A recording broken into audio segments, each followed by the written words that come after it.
Star news में आपको दरबार हज़रत सुल्तान बाहू से खुशामदीद कहता है। मैं इस वक्त मौजूद हूँ दरबार हज़रत सुल्तान बाहू पे 340वां उर्स यहाँ पर सुल्तान और आरफीन हज़रत सुल्तान बाहू रहमतुल्लाह का जो है वो मनाया जा रहा है। मेरे साथ इस वक्त मौजूद है सुप्रीम कोर्ट की तरफ से जो इंतज़ामी कमेटी बनाई गई, उनके इधर जो इंतज़ाम संभालते हैं आमिर साहब मेरे साथ वो मौजूद हैं। उनसे इन सारे इंतज़ाम के बारे में तफसीली गुफ्तगू करते हैं। खुशामदीद सर प्रोग्राम में। Thank you very much. Aamir साहब, बहुत ही कठिन होता है इंतज़ाम को, इतना हजूम पूरी दुनिया से जो यहाँ पर मुरीदैन हैं वो हाज़िरी देते हैं, तो कैसे आप मैनेज कर लेते हैं इतना सारा? बिस्मिल्लाहिर्रहमानिर्रहीम। अल्लाहुम्मा सल्ली अला मुहम्मद व आले मोहम्मद। किसी इंसान में ये ताकत नहीं होती कि वो एक चावल का दाना भी जो है वो उठा सके, जब तक मुशीयत ईज़दी जो है वो उसमें शामिल ना हो और अल्लाह ताला की मदद शामिल हाल ना हो। साहिब मज़ार जो होते हैं, साहिब दरबार जो होते हैं, इनके अपना तसर्रुफ़ होता है, इनकी अपनी ताकत होती है, इनकी अपनी जो है ना कंट्रोल होता है, इनका अपनी ग्रिप होती है अपने मामलात पे, अपने इंतज़ामात पे, अपनी हर चीज़ पे। तो साहिब मज़ार की ताकत के बग़ैर कोई परिंदा भी पर नहीं मार सकता। ये जितने भी मज़ारात पे जाने वाले या औलिया कराम पे यकीन रखने वाले लोग हैं, उनको इस चीज़ का पता है कि औलिया कराम की मर्ज़ी के बग़ैर आप किसी के घर में बग़ैर इजाज़त के दाखिल नहीं हो सकते। तो ये जो दरबार होते हैं, ये औलिया कराम का घर होते हैं, और उनके घर में जो है वो उनकी मर्ज़ी और उनकी इजाज़त के बग़ैर कोई बंदा आ नहीं सकता। और वहाँ पे जो इंतज़ामात होते हैं वो भी उनकी ताकत, और वो खुद ताकत अता फ़रमाते हैं। वो खुद जो है वो आपको मोटिवेशन देते हैं। वो खुद आपके ज़हन में, आपके दिल में, अगर आप उसके बारे में सोचें कि मैंने इस चीज़ को बेहतर कैसे करना है, या मैंने मामलात को कैसे चलाना है, या मैंने कोई उर्स है मैंने उसको कैसे लेके चलना है, इस क्राउड को, लोगों को मैनेज कैसे करना है, वो खुद जो है वो अता फ़रमाते हैं, आइडियाज़ देते हैं, जो रहनुमाई फरमाते हैं, वो खुद मेहरबानी फरमाते हैं। तो ये सारी की सारी रेवोल्यूशन आप इसको कह लें, इंट्यूशन कह लें, आप इसको अलका कह लें, आप उसको इशारा कह लें, आप उसको कुछ भी कह लें।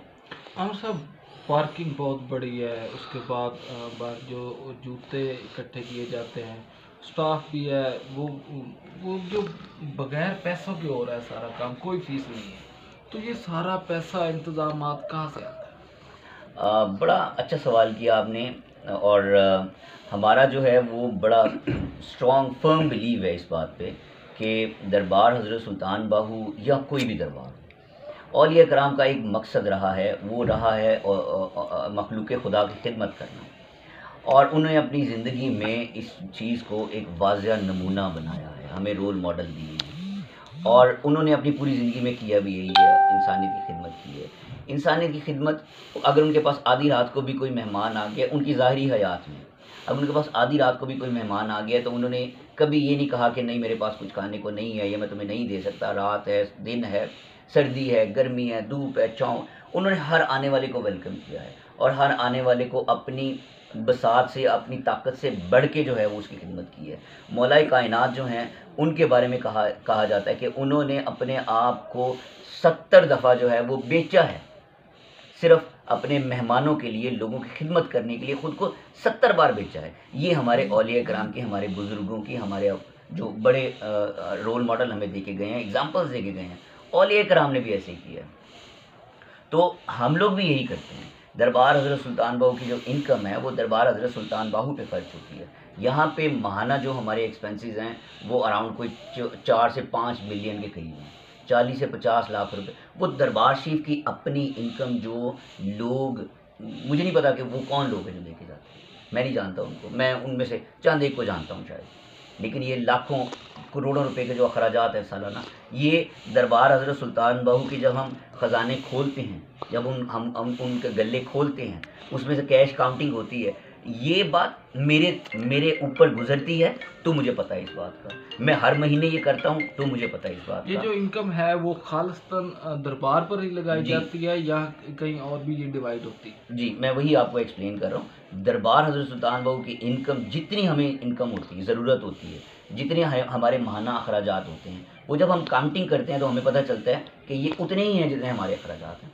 हम किसी महीने कंस्ट्रक्शन को करनी है, कोई चीज़ बढ़ानी है, कोई नई खरीदनी है, जनरेटर खरीदना है, या हमने बाहर कोई और बंदोबस्त करना है, तो वो हमें उस महीने वो पैसे ज़्यादा मिल जाते हैं, नहीं होते तो वो अगले महीने मिल जाते हैं। जितनी हमारे एक्सपेंसेस हैं दरबार हज़रत सुल्तान बहू के, वो सारे के सारे दरबार शरीफ की अपनी जो लोग जो अल्लाह ताला की मखलूक जो दे के जाती है, वो अल्लाह की मखलूक पे ही खर्च किया जाता है। वो किसी के घर नहीं जाते, कोई उसको लेके नहीं जा सकता, बिकॉज़ यहाँ पे हमारा बड़ा स्ट्रॉन्ग किस्म का जो है वो सिक्योरिटी सिस्टम है, बड़ा ही स्ट्रॉन्ग किस्म का। मैं चैलेंज करके कहता हूँ कि दरबार हज़रत सुल्तान बहू की इनकम को कोई बंदा चैलेंज करके ये कहे कि ये कहीं और खर्च हो रही है, तो मैं उसका ज़िम्मेदार हूँ। ये खालिसतन दरबार हज़रत सुल्तान बहू पे खर्च हो रही है।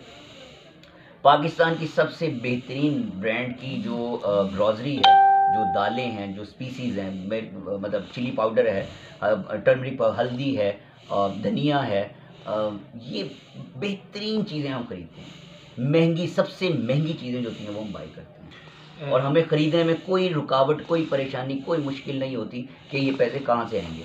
चावल होते हैं, दाल होती है, आटा, गंदम जो है वो हर महीने हमारी लाखों रुपए की सिर्फ गंदम होती है, सिर्फ गंदम ही गंदम। और गंदम की चक्की हमने अपने पास लगाई हुई है, 2 चक्की हैं हमारी, वो हमारी खुद पिसाई होती है। ये जो आपने पार्किंग के स्टाफ की और जूतों वाली जगह की बात की है, आप पाकिस्तान के किसी भी मज़ार पे, जितने भी औकाफ के अंडर मज़ारात हैं, हर जगह पे बाहर मेन गेट से शुरू हो जाएंगे, बल्कि पार्किंग से स्टार्ट हो जाएंगे, पैसे दो, पैसे दो, पैसे दो। बंदा वहाँ पे दुआ करे या इन लोगों के मुंह भरे। हमने यहाँ पे ऐसा कोई सिस्टम नहीं रखा हुआ। पार्किंग में फ्री गाड़ी खड़ी करें, बेहतरीन पार्किंग, सफाई डेली होती है। फिर उसके बाद आप आगे आ जाए जूतों वाली जगह पे, वहाँ पे आप जूते जमा करवाएं, आपसे कोई पैसे नहीं लेते, पार्किंग में कोई पैसे नहीं लेते। आगे आ जाएं, कोई मांगने वाला, कोई भिखारी, कोई आपको नहीं मिलेगा, बिकॉज हम हर बंदे को कहते हैं कि यहाँ बैठ के खाना खाओ, लंगर करो। 1 बंदे हो, 100 बंदा है, 10 बंदा है, आप रात के 12 बजे 1000 बंदा ले आएँ, आपको लंगर मिलेगा, आप जिस टाइम पर लें।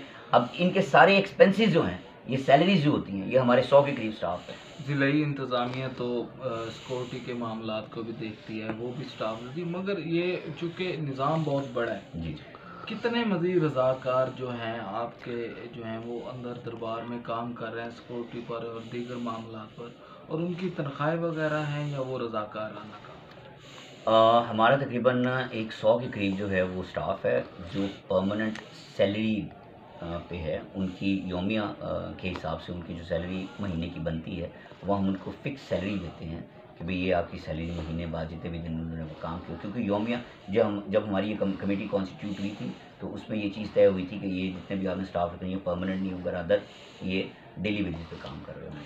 ये सारे लोग डेली वेजेस पे काम कर रहे होते हैं। इनको महीने के एंड पे जो है वो, जब हमारे बिल जनरेट होते हैं, तो उसमें इनकी सैलरी जो है वो सबको दी जाती है। गुफ्तगू सुनी आपने आमर साहब की, उनका कहना है कि ये जितनी भी इनकम दरबार शरीफ की है, ये दरबार शरीफ के पर ही खर्च किया जाता है। उसके अलावा जो बाहर पार्किंग है, अंदर के इंतज़ाम हैं, किसी किस्म की पर्ची नहीं है, फ्री पार्किंग है। जूतों के जो वो जमा करने वाला स्टाफ है, वो भी किसी किस्म के पैसे नहीं लेता। उसके अलावा आला से आला जो ग़िज़ाई जिनास हैं वो ख़रीदी जाती हैं, उनको खुद मॉनिटर किया जाता है, सिक्योरिटी सिस्टम को मॉनिटर किया जाता है। उसके अलावा जो यहाँ पर पैसा इकट्ठा होता है, जो नजराने मुरीदान दे के जाते हैं, उनका बड़ा सख्त इनके पास जो इंतज़ाम है और उसका एक पूरा निज़ाम सिस्टम है। कोई भी चाहे आकर उसे चैलेंज कर सकता है, चेक कर सकता है। और उसके अलावा मामला संभालने वाली जो है यहाँ पर वो ऊपर वाली ज़ात है, या बाहू साहब जो है वो खुद संभालते हैं। करम की नज़र है तो ये निज़ाम चल रहा है। जी बिल्कुल।